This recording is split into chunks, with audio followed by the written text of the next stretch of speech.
জীবনের প্রতিটা পরিস্থিতি আমাদেরকে শিখিয়ে দেয় নতুন কিছু। প্রত্যেকটা পরিস্থিতি থেকে আমরা নতুন কিছু শিক্ষা পাই। হয়তো ভুলগুলো শুধরে নেওয়ার জন্য নতুন কোনো রাস্তা আমাদের সামনে আসে, কিন্তু দিন শেষে আমরা কোনো না কোনো ভুলের শিকার আবারও হয়ে যাই। হ্যালো এভরিওয়ান, আসসালামু আলাইকুম। আশা করি সবাই অনেক বেশি ভালো আছেন। তো আজকে হচ্ছে আমাদের ইফতারির জন্য আমি রান্না করতেছি হচ্ছে ইলিশ খিচুড়ি।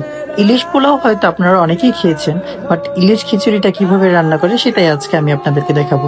তো একটা কড়াইতে আমি সামান্য পরিমাণ তেল নিয়ে নিলাম, এর ভিতরে দিয়ে দিলাম হচ্ছে পেঁয়াজ বাটা আর হচ্ছে জিরা বাটা, তারপর হলুদের গুঁড়ো আর হচ্ছে ধনিয়া গুঁড়ো দিয়ে মাছটাকে সুন্দরভাবে আমি কষিয়ে নিয়েছি।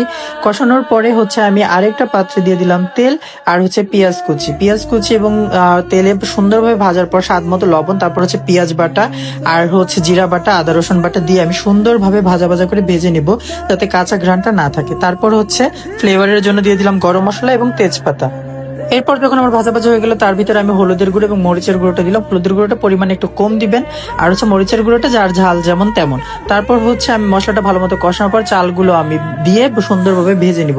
একটা কথা মনে রাখবেন, চাল যত ভালো করে ভাজবেন আপনার পোলাও বা খিচুড়ি যেটাই রান্না করেন না কেন সেটা কিন্তু খুবই ঝরঝরা হবে, যেহেতু আমি এটা ভুনা খিচুড়ি রান্না করতেছি। তারপর এখানে আমি পরিমাণ মতো দিয়ে দিলাম পানির পরিমাপটা সবসময় এক রাখতে হবে। তারপর হচ্ছে সিদ্ধ করা ডাল, যেটা আমি আগে থেকে সিদ্ধ করে রেখেছিলাম। এখানে আমার 2 ধরনের ডাল ব্যবহার করেছি, আপনারা চাইলে মসুরির ডালও ব্যবহার করতে পারেন। দম থেকে ওঠানোর পর এখানে দিয়ে দিলাম ফ্লেভারের জন্য কাঁচামরিচ, আবার আমি দমে দিয়েছি।